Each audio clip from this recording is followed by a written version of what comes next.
come your top 10 cuts of the week, presented exclusively by Buckeye Horizon.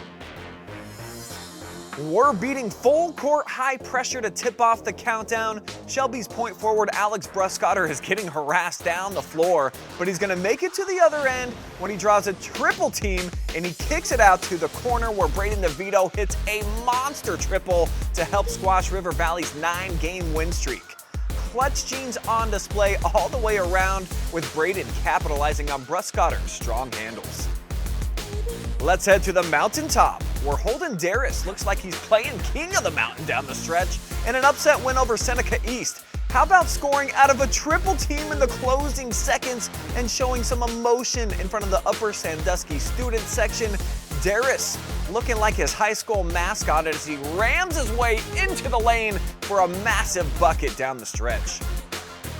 We're down on the reservation for play number 8. You'll see a missed reverse layup by Mount Gilead, going to be boarded by Bucyrus's Addison Kemery, who emerges as the leader of the pack. She's going to break away from 4 different defenders and dribbles by a 5th on her way to the rack. I mean, all 5 Indians have a shot at stopping Kemery's momentum, but she's able to shift it into the 3rd gear, mash on the gas, and gets all the way to the cup for a Lady Red bucket. More from KMAC country. Northmore looking to avenge an early season loss at the Castle, and Jax Wenger about to bury a key 4th quarter trifecta off a huge tip out from Grant Bentley. The catch and shoot is very impressive, but how about the setup from Bentley, who soars to the 2nd story to smack it out wide as the Golden Knights knock off Cardington at home. We're going around the back alley at play number 6. At least that's the strategy for Elgin's Nash Lust, who beats the defender baseline and sinks the sick floater over a weak side defense.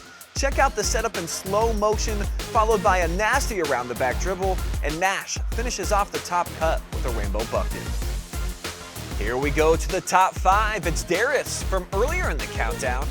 He's got the dish out to the wing, but it's coming back for a sleek setup inside, and Caden Isles polishes off the possession with a wide open layup. We'll slow it down for you folks a bit so you can see the graceful spin by Josh Hallman, who helps move the defense, and everyone forgets that Isles is all alone at point-blank range. Let's initiate the fast break at play number 4, but first, Amar Davis about to pilfer the rock. He will set things up, and down at the other end comes the lob to a high riser, Davion Mack, for the smooth alley-oop. We'll run it back for you again to showcase Davis with a theft. He'll trigger it down the sideline, and the streaking freshman with bounce like a dryer sheet eventually finishes things off with the score off the lob.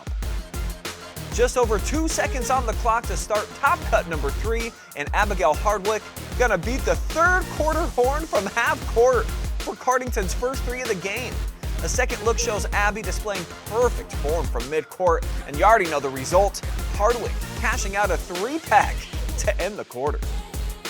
Big game Tuesday night between Big Walnut and Westerville North, who would get a nasty dunk here from Vari Adams on the setup from Ty Perkins to help slam the door on the Eagles. Adams sees it coming all the way and glides to the rim for a big-time alley-oop in crunch time.